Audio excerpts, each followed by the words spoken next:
So I think we'll have the panel just come up and sit down. I'm regretting eating the chocolate macaroon because I feel like I've got chocolate all over my face now, but I'll let the panel sit down and I'll give some brief introductions. So directly to my left, we have Miles Corak, who's a full professor of economics with the Graduate Center of the City University of New York. To Miles's left, we have Jennifer, who you just saw on the prior panel, but as a reminder, she's an associate professor at Carleton University.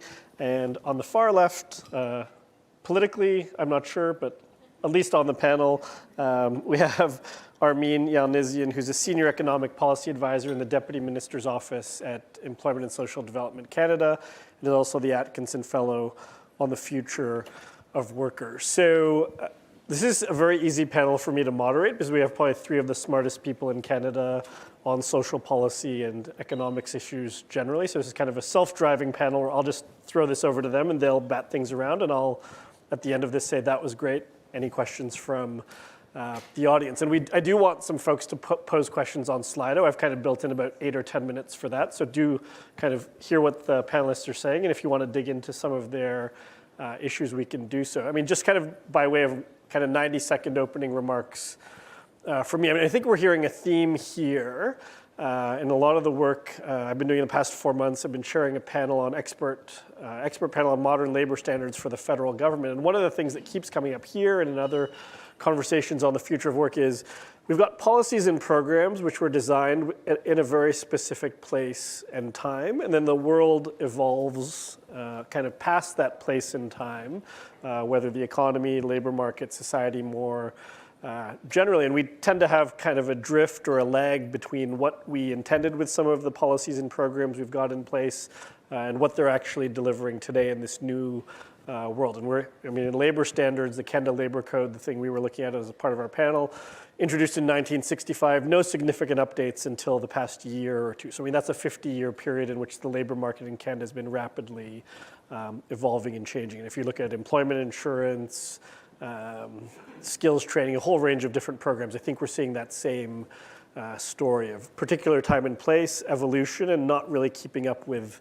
that evolution and the pace of change, potentially being even faster now than ever. Those kind of issues perhaps become even more important. So really what I've asked the panelists to prepare for is, given they have deep levels of expertise on a number of different issues, give you kind of a 5 or 6 minute overview initially of what they think potentially a big issue or challenge right now related to the future world of work is. So we'll hear from each of the three panelists, and then we'll start diving into some very specific, perhaps policy prescriptions or policy solutions to some of the issues or problems that they've identified. So I'm not sure, Miles, do you want to kick us off?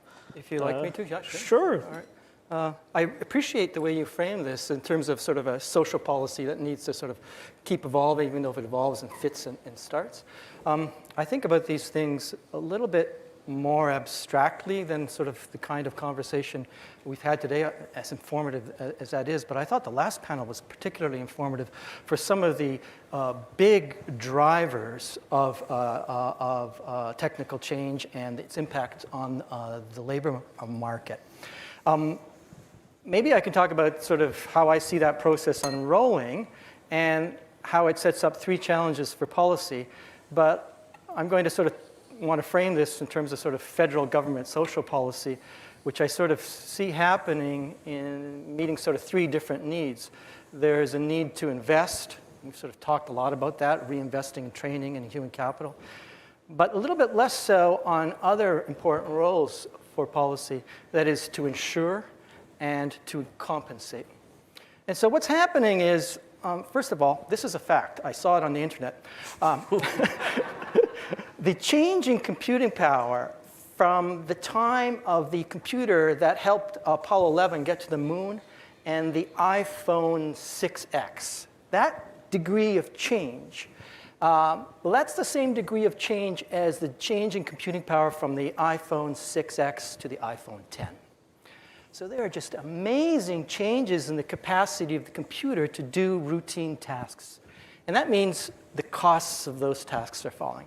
So it's no surprise to me that firms like GM are substituting capital for labor.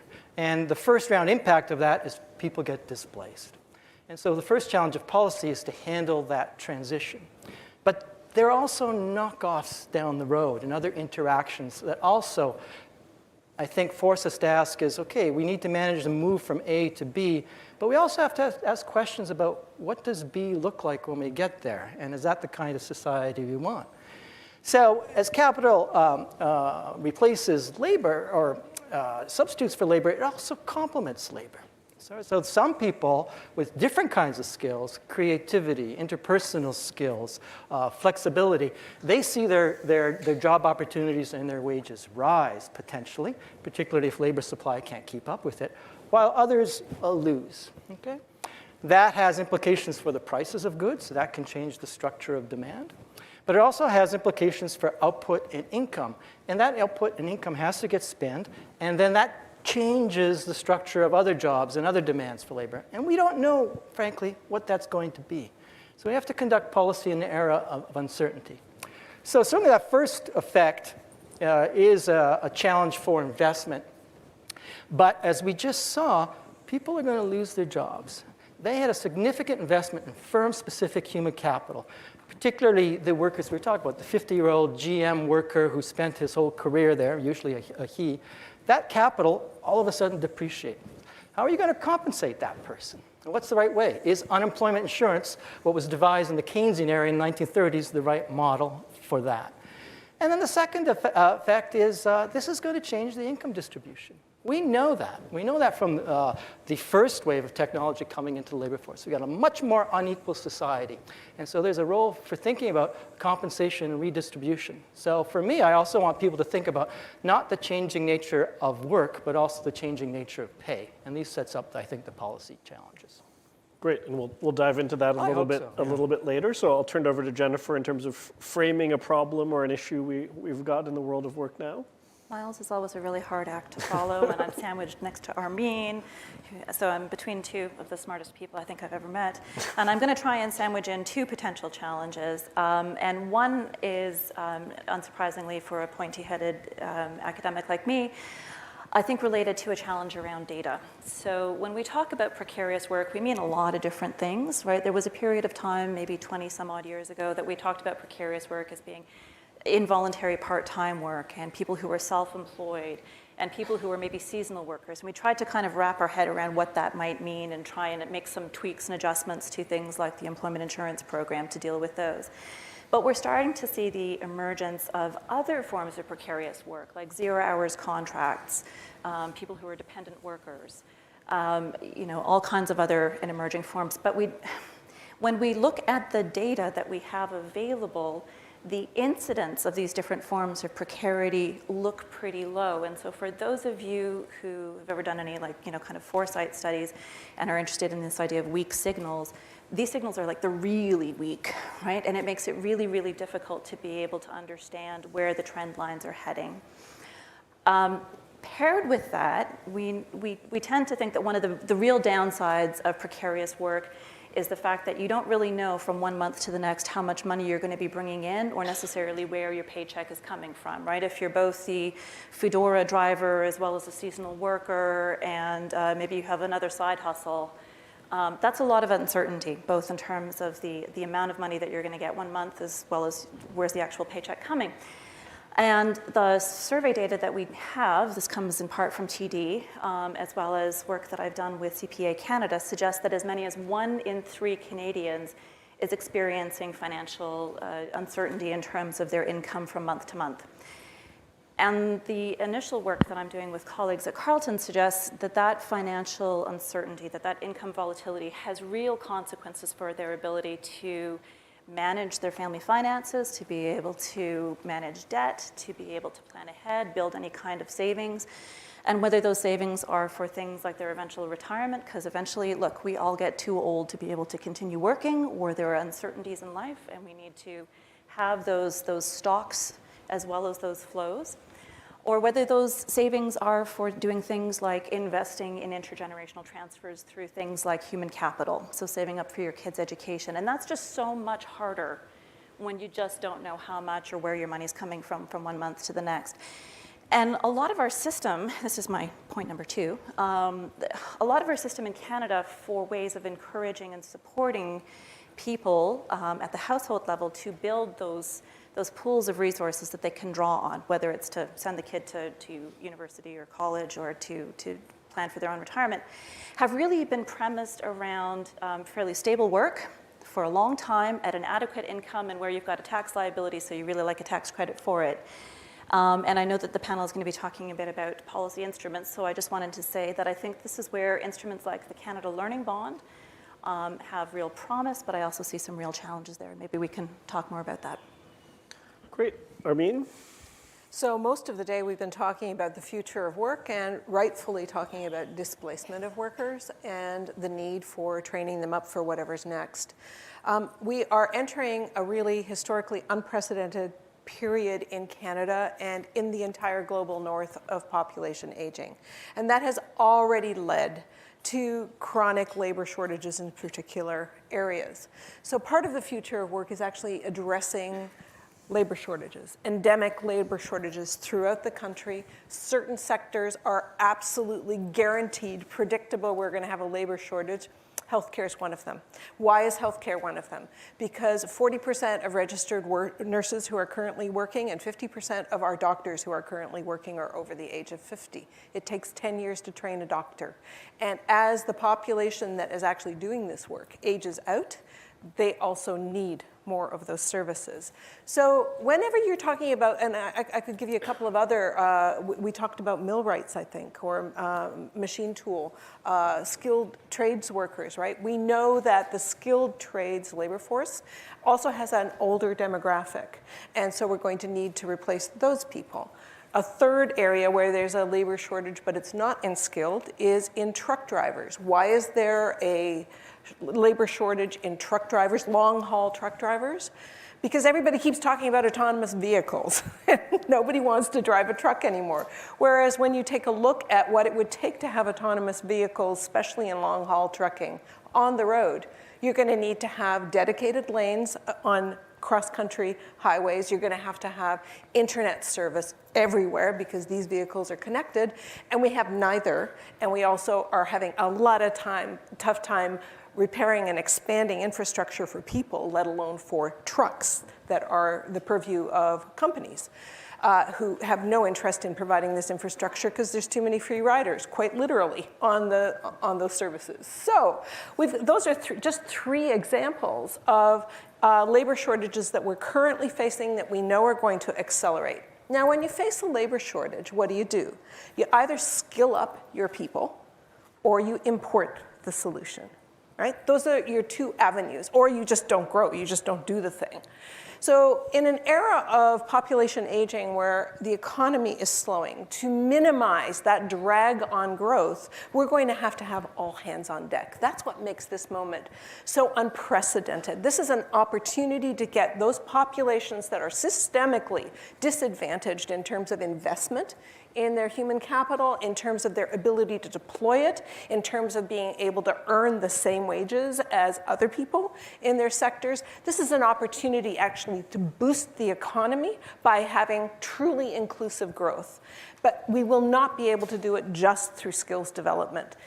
Our projections show that roughly 2025, that's around 5 years from now, is 5.5 years from now, all of our labor force growth is going to be coming from newcomers. And when it comes to newcomers, Canada has become increasingly more reliant on temporary foreign workers. So when you look at what happened in 2018, we welcomed over 1 million people to Canada. 2/3 of those people were temporary residents. Almost all of them had permits to work. We don't know how many of them actually worked, but most of them worked because they had the permit in the first place. So we have become quite reliant on employer-driven demands for temporary foreign workers as a solution to what may become endemically permanent problems.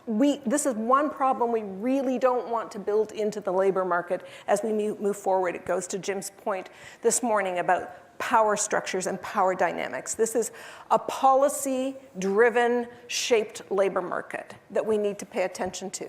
The second thing, do I have time to?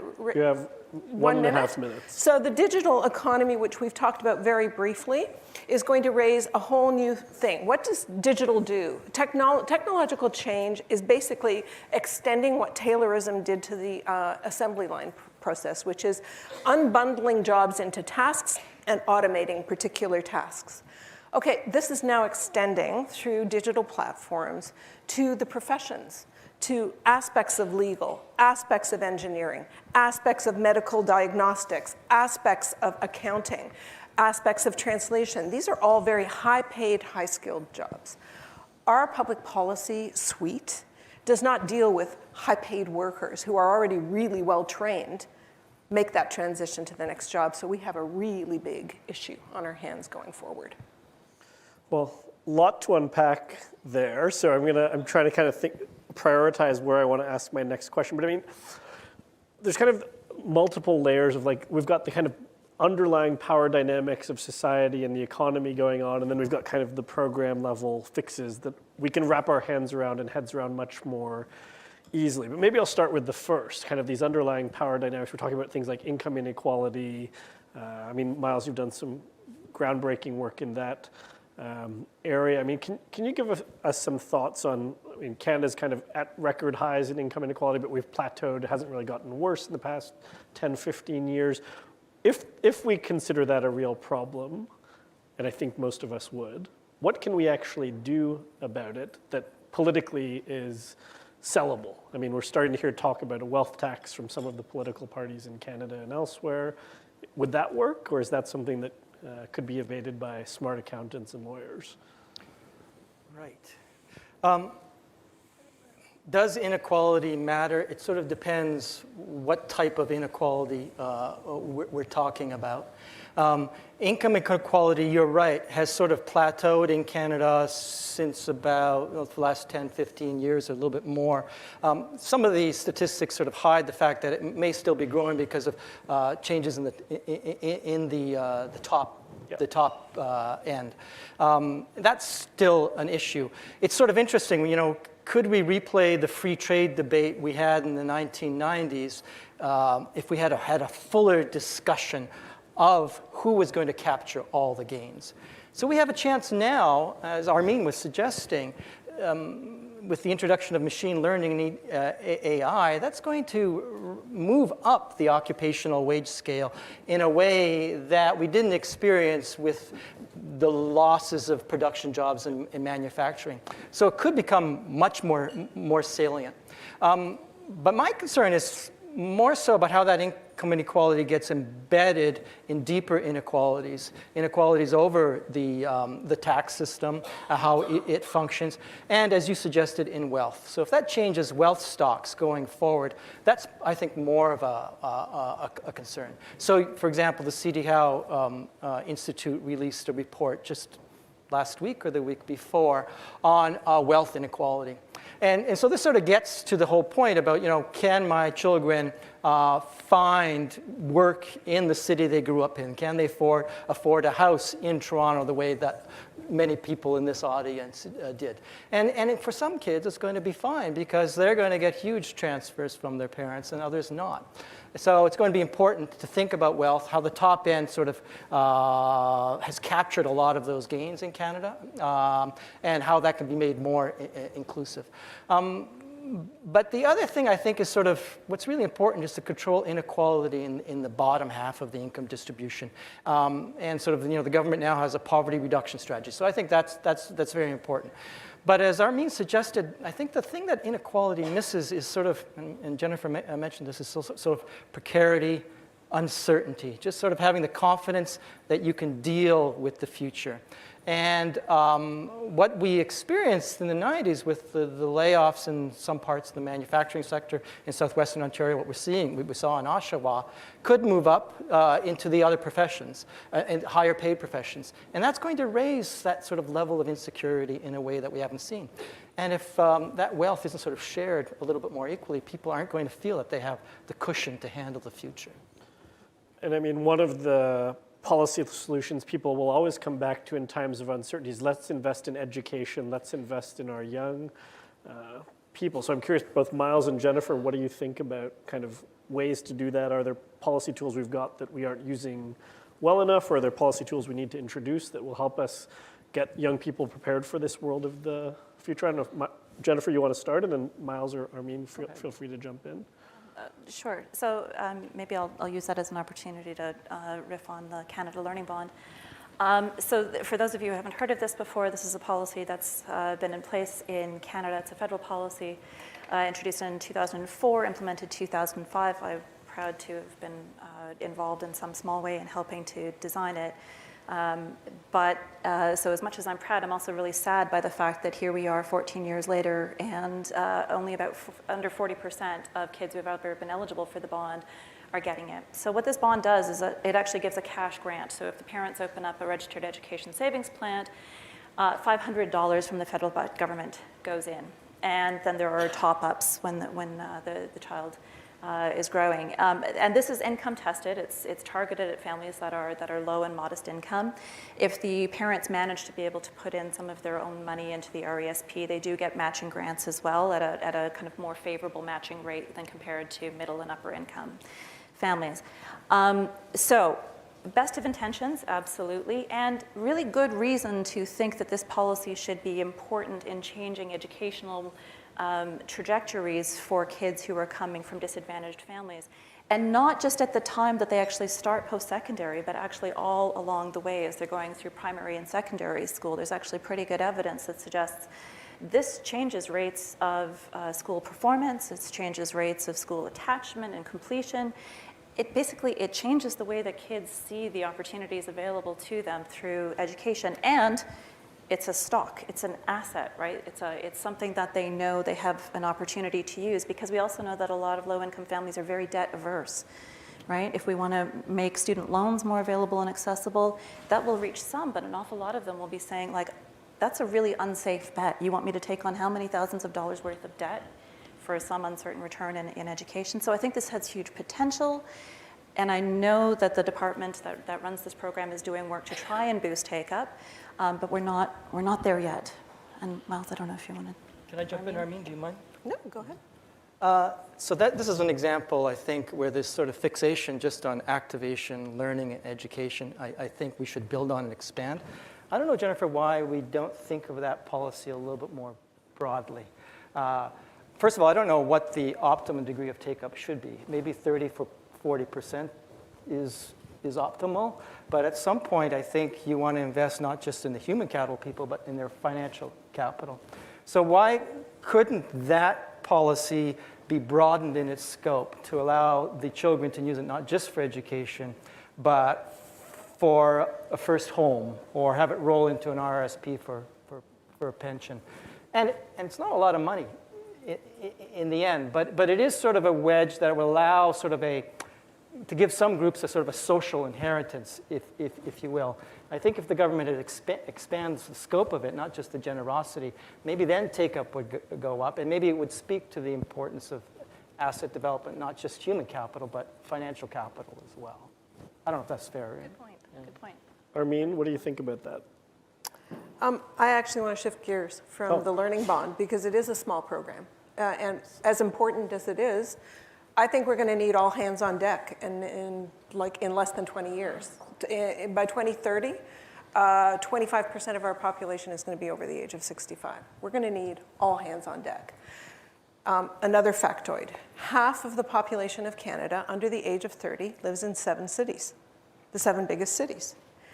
And young people that live with single parents, young people in racialized minority households, young people in first-generation immigrant households, young people that live on reserve and sometimes off reserve in Indigenous families, tend to need support to be learning ready when they go to school. We have actually an ability to make early learning and childcare, and I do not mean childcare so that women can go to work. I mean early learning and childcare to make every child learning ready for school as a priority because we are going to reap what we sow. If we fail to invest in these kids, we are discounting 10, 15% of the next generation of our workforce because they continue not learning.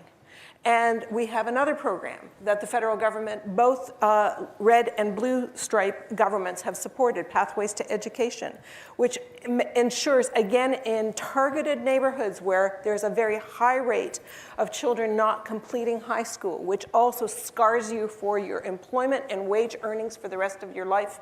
We have a great success rate, and actually, ESDC's evaluation department is at the front of the freaking parade when it comes to evaluation to show what are your returns on investment as individuals and as a society in every dollar we spend. This is exactly what we should be demanding of our governments is as the economy slows, as people don't want to be taxed more, don't take another penny from me, but show me what I'm getting for my money. And ESDC's programs like Pathways and what we know of ELCC thus far in Quebec and other places where it's broadly subsidized, and we also know how to improve it because we've got lessons learned from Quebec, shows us what we could be doing to actually improve people's capacity to learn for the next generation when we're going to need absolutely everybody that can contributing.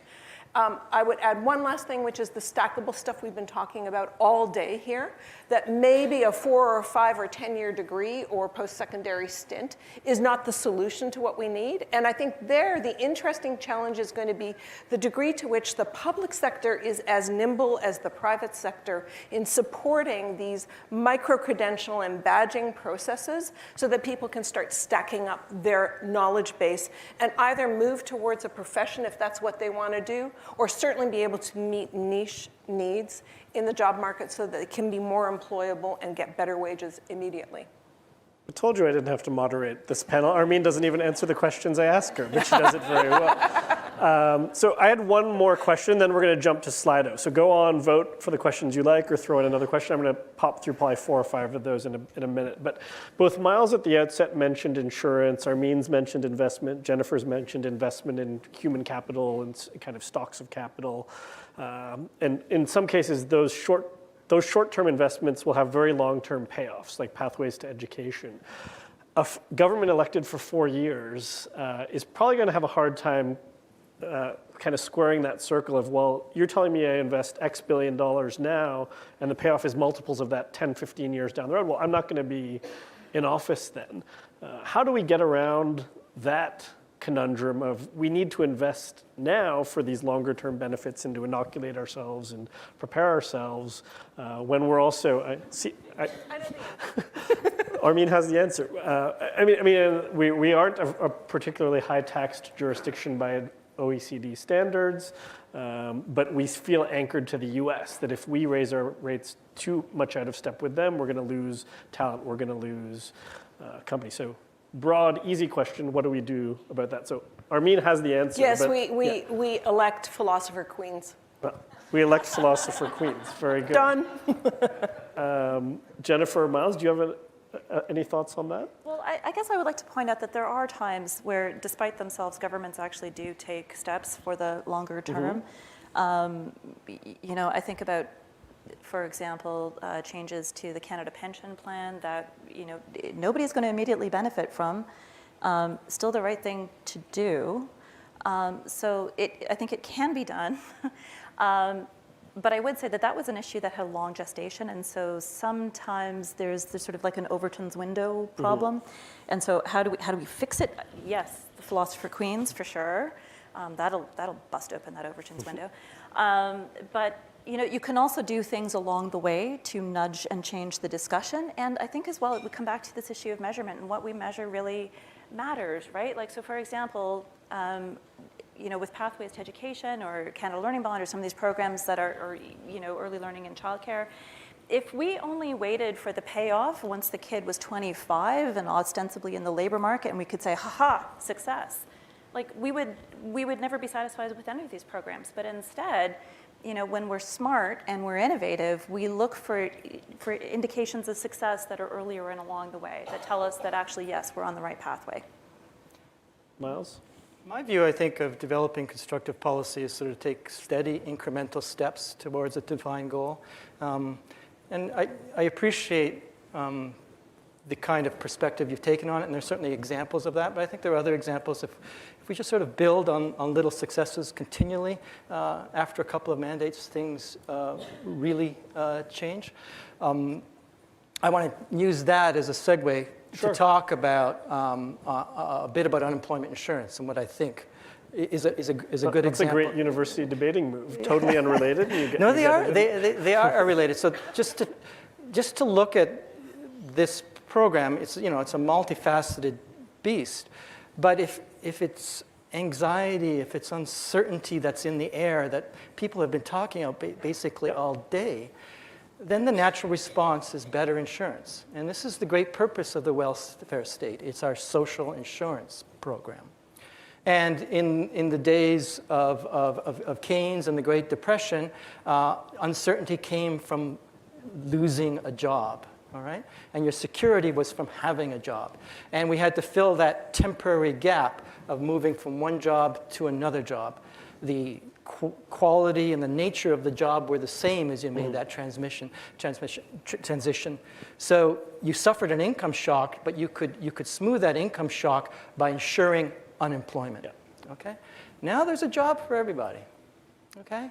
The question is, what's its quality and what's its nature of pay? So just to take that example from the previous session, and someone on the slide who had raised that question.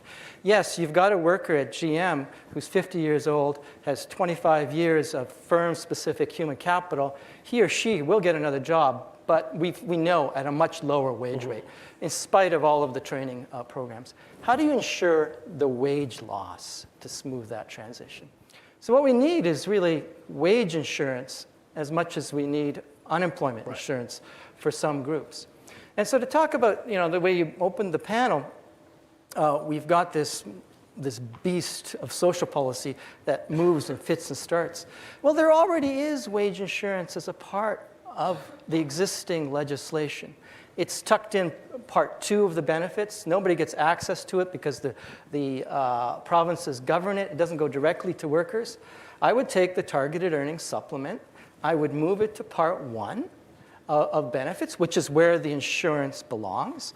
And this is a program that will compensate you for the wage loss. So I would attach a relatively lengthy eligibility rule to that, let's say 5 years of steady employment.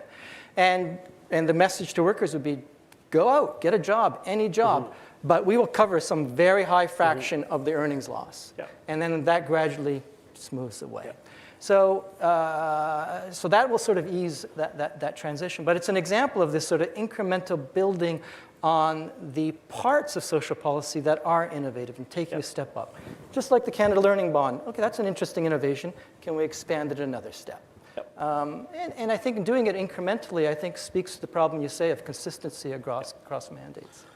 Great, thanks, Miles. So we'll rifle through a few of these. So Armine, first question on the subject of doctor labor shortages. What do we do with all the trained professionals not being matched for residencies and unable to continue training? That's a fairly detailed question. I'm not sure. I actually don't know who sets the quotas for residencies and how that happens from province to province, so I can't answer that part of the question. But I do know that if our solution is to import doctors that are being trained in countries with far less deep pockets when it comes to investing, from countries like African countries or Indonesian countries, then there's an ethical dimension to what we are doing that I think we just need to figure out how to fix this. We've done it before, we can do it again.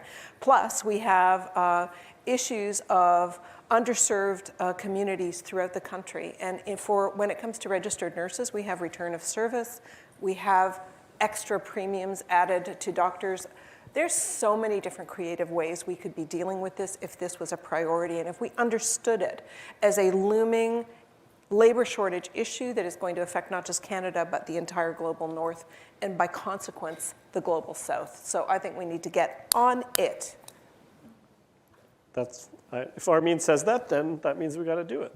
So I think maybe one more quick question on slides. So I like this top one. How do we stop talking past each other and connect all these various policy pieces? I mean, easy question to ask. I'm not sure how we answer that, but when we're thinking about things like poverty reduction, transit, housing, EI, I mean, is there a need to have a cohesive strategy around all of these pieces so that we don't have gaps or duplication amongst them and we're not missing groups who might be falling between the cracks? And is that the federal responsibility? How do you work with the provinces? I mean, Jennifer, you're smiling, so I think that means you have the answer to this? No? No, I was smiling because I was thinking, man, if you got the answer to that one, you've got everything solved. How do we connect the pieces? So no, this is not just a federal or a provincial or even indeed a municipal responsibility. It's also not just a government responsibility, right? This has to be cross-sectoral. There's a role for the private sector. They have responsibility in this too.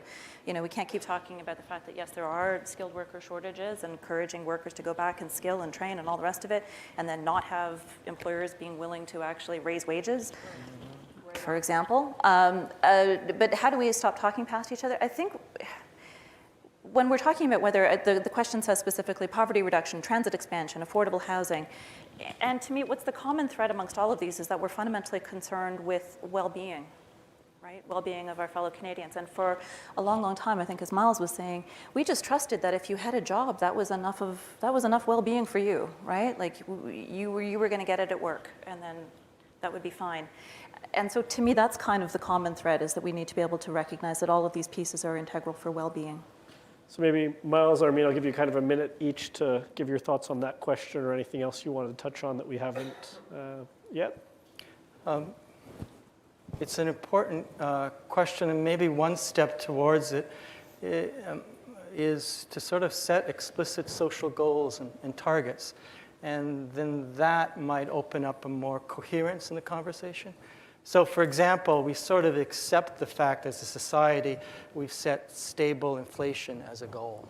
And therefore, the policy actors respond to that metric. And we can have a conversation focused on different ways of achieving that goal.